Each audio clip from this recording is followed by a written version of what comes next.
মনি কাছের ঘরে আছে, লাইট সাপোর্টে, এখন ব্লাড দিচ্ছে।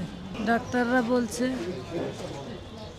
মনি সিরিয়াস অবস্থা, কিন্তু মনির যে সমস্ত দায় দায়িত্ব, তারেক জিয়া আমার পাশে আছে, সে আমার সমস্ত খরচ সামনে নিয়ে আসে।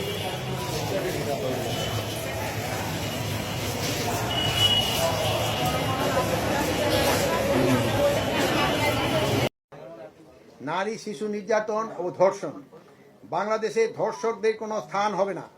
মাগুরায় ঘটনা যারা অভিযুক্ত তাদের সবাইকে ইতিমধ্যে গ্রেপ্তার করা হয়েছে আইনি প্রক্রিয়ার মাধ্যমে।